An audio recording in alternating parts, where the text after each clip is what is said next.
What's beneath the Euphrates River? There's quite a lot of prophecies and stories surrounding this river drying up. Christianity, Islam, and ancient Babylon all have connections to this river and what's underneath it.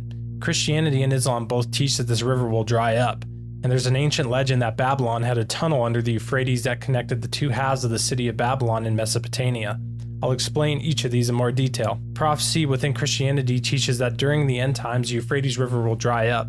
Close to 2,000 years ago, written in 95 AD, the book of Revelation gives us two prophecies about the Euphrates River. The first is Revelation 9:13-15. And the sixth angel sounded, and I heard a voice from the four horns of the golden altar which is before God, saying to the six angels which had the trumpet, Loose the four angels which are bound in the great river Euphrates. And the four angels were loosed, which were prepared for an hour, and a day, and a month, and a year, for to slay the third part of men. This is in reference to the end times battles going on in that time.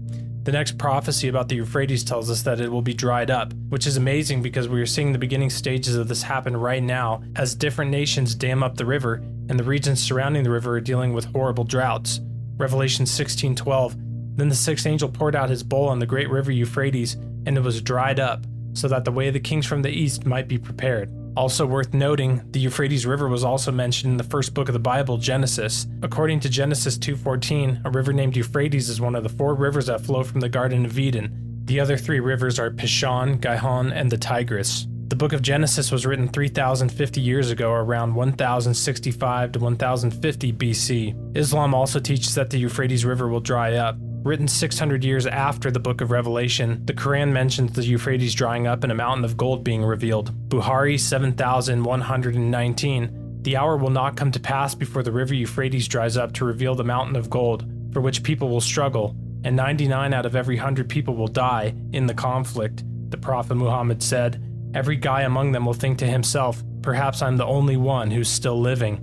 So what's the timeline for the Euphrates River to be completely dried up? Of course no one knows for sure, but it's predicted that Iraq's two major rivers, the Euphrates and the Tigris, could go entirely dry within 2 decades unless action is taken, according to a report by the country's water ministry. Iraq will be a nation without rivers by 2040, according to the headlines in the local media. The Euphrates Tunnel, said to have been built between 2180 and 2160 BC, the tunnel was said to connect two palaces on each side of the Euphrates River. The location of this tunnel still isn't known today, but it's been documented in two different books written in 50 BC and 250 AD. I'll quote both of these writings. Description of the tunnel as being built and used by Queen Semiramis is given by Diodorus in 50 BC in the Bibliotheca Historica. Quote, this piece of work being finished in 260 days, the river was turned into its ancient channel again, so that the river flowing over the whole work, Semiramis could go from one palace to the other without passing over the river.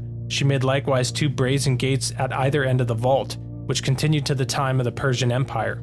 End quote. And Philostratus in 250 AD also describes the tunnel's construction in the life of Apollonius of Tyana, book I-25. Quote, and Babylon, it is cut under the river Euphrates into halves of similar shape, and there passes underneath the river an extraordinary bridge, which joins together by the unseen passage the palaces on either bank. For it is said that a woman, Medea, was formerly queen of those parts, who spanned the river underneath in a manner in which no river was ever bridged before. For she got stones, it is said, and copper and pitch, and all the men have discovered for use in masonry underwater, and she piled these up along the banks of the river. Then she diverted the stream into lakes, and as soon as the river was dry, she dug down 2 fathoms and made a hollow tunnel, which she caused to debauch into the palaces on either side of the bank like a subterranean grotto. And she roofed it on a level with the bed of the stream. The foundation were thus made stable, and also the walls of the tunnel. But as the pitch required water in order to set as hard as stone, the Euphrates was let in again on the roof while still soft, and so the junction stood solid. End quote. This river has a long and interesting history, and will play a key role in the final days before Christ's return.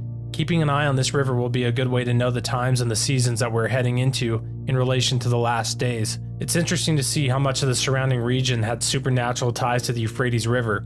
The Assyrian river deity was named Euphrates and lived in Western Asia and was known as the god of the rivers in modern-day Turkey and Iraq. From the Bible to Babylon, the Euphrates has been a major part of Earth's history and will continue to. Its drying up proves Bible prophecy is happening right now during our lives. Since up to this point, every other Bible prophecy has come to pass, it's important to watch for the ones that have yet to be fulfilled. which every day more and more are moving to their fulfillment. I'll link a video in the description below of 5 Bible prophecies that are happening right now as you watch this video. Since the Garden of Eden, the Euphrates River was flowing, and as its waters dry up, that's our sign of the final days of earth as we know it. Soon Jesus Christ, the Son of God and one with God, will return and rule for the 1,000-year millennial reign. What an amazing day that will be. If you like my channel and would like to support it, you can join and become a member here on YouTube, or you can join over on Patreon. Leaving likes and sharing also helps my channel too. I put a ton of time into making these videos, so thanks for any support. Set the Lord Jesus as a seal over your heart, a seal that keeps your life's full devotion and focus on Him and His purposes. For the love of God is greater than mighty waters and fiery flames, and all the wealth of the world is nothing in comparison to it. Thanks for watching, and God bless.